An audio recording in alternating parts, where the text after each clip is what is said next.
Hi friends, welcome to my channel. இன்றைக்கி வந்துட்டு நான் சிம்பிளான ஒரு வெண்டைக்காய் பொரியல் எப்படி பண்ணுறதுன்னு சொல்லி தரேன் வாங்க. வீடியோவை ஸ்கிப் பண்ணாமல் பாருங்கள். இப்போ நான் வந்து வெண்டைக்காய் நறுக்கி வச்சுருந்த இதை எடுத்திருக்கேன். அப்புறம் ஒரு பெரிய வெங்காயம், அப்புறம் ஒரு சின்ன சைஸ் தக்காளி 2, வரமிளகாய் கொஞ்சம் எடுத்திருக்கேன், கருவேப்பிலை, அப்புறமா துருவி வச்ச தேங்காய் எடுத்திருக்கேன். வாங்க எப்படி பண்ணுறதுன்னு பார்த்துடலாம். ஒரு கடாயில் எண்ணெய் ஊற்றிட்டு எண்ணெய் நல்லா காஞ்சதுடனே கடுகு போட்டு கடுகு பொரிஞ்சதுடனே கடலைப்பருப்பு ஆட் பண்ணிக்கோங்க.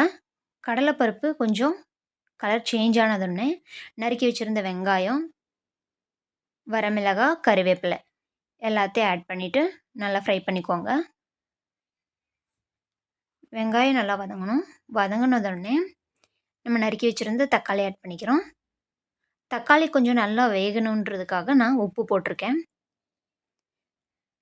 உப்பு போட்டால் கொஞ்சம் தக்காளி நல்லா மசிஞ்சு வரும். அது கூடவே நான் கொஞ்சம் மஞ்சத்தூள் ஆட் பண்ணிக்கிறேன். ஒரு 1/4 டீஸ்பூன் அளவுக்கு மஞ்சள் தூள் ஆட் பண்ணிக்கிறேன்.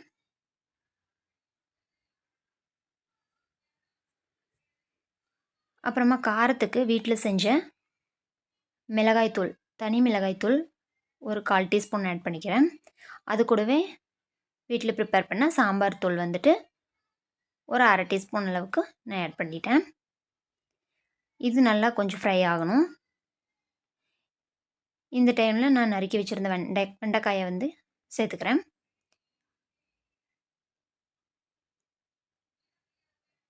இதில் கொஞ்சம் நான் ஒரு 2 டீஸ்பூன் அளவுக்கு தயிர் ஆட் பண்ணுறேன். ஏன்னா அந்த வெண்டைக்காயில் வந்துட்டு வளவளப்பு தன்மை இருக்குல்ல, அது கொஞ்சம் குறையிறதுக்காக கொஞ்சம் தயிர் ஆட் பண்ணியிருக்கேன். இப்போ பார்த்தா இந்த வளவளப்பு தன்மை இருக்கும். ஆனால் கொஞ்சம் நல்லா ஃப்ரை ஆனதுக்கப்புறம் சுத்தமாக இந்த வளவளப்பு தன்மை வந்து இருக்கவே இருக்காது. நீங்கள் வேணால் இப்படி ட்ரை பண்ணி பாருங்கள். ட்ரை பண்ணி பார்த்துட்டு சொல்லுங்கள் கமெண்டில். தயிர் ஊற்றி கொஞ்சம் நல்லா திருப்பி விட்டுட்டு